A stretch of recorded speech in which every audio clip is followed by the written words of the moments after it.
Iran আমেরিকাকে কখনোই বিশ্বাস করবে না, কারণ ইরান ভালো করেই জানে আমেরিকা কথা দিয়ে কথা রাখে না।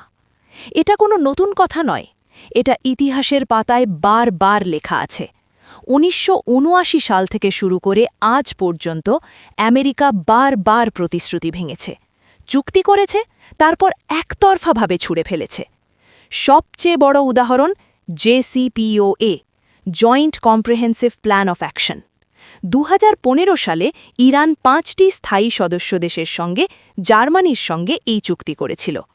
ইরান তার পারমাণবিক কর্মসূচিতে কঠোর সীমাবদ্ধতা মেনে নিয়েছিল। বিনিময়ে অর্থনৈতিক নিষেধাজ্ঞা তুলে নেওয়ার প্রতিশ্রুতি দেওয়া হয়েছিল। ইরান সেই প্রতিশ্রুতি পালন করেছিল। আন্তর্জাতিক পরমাণু শক্তি সংস্থা IAEA বারবার বলেছে ইরান চুক্তি মেনে চলছে। কিন্তু আমেরিকা ২০১৮ সালে প্রেসিডেন্ট ট্রাম্প একতরফাভাবে চুক্তি থেকে বেরিয়ে গেলেন। বললেন, এটা খারাপ চুক্তি, এটা একতরফা।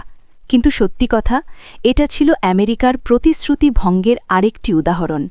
ইরানের অর্থনীতি ধ্বংসের মুখে পড়ল, লক্ষ লক্ষ মানুষ কষ্ট পেল।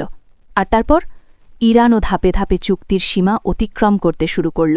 কারণ যখন এক পক্ষ কথা রাখে না, তখন অন্য পক্ষ কেন রাখবে? এখন ২০২৫-২০২৬ সালে আবার একই খেলা।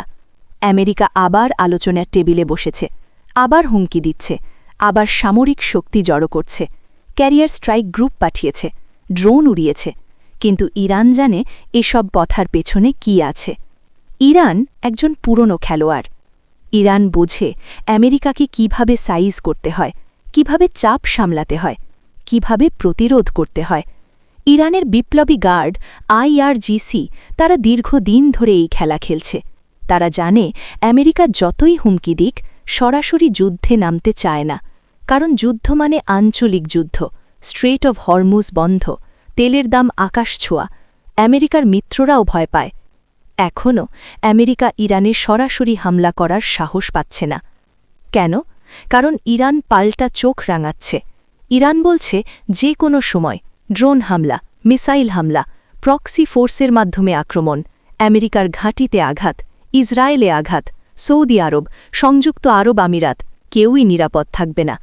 ইরানের কাছে শাহেদ ড্রোন আছে, শাহেদ ১৩৬, শাহেদ ১২৯।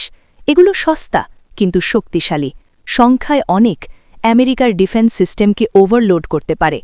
ইরান জানে কিভাবে অসম যুদ্ধে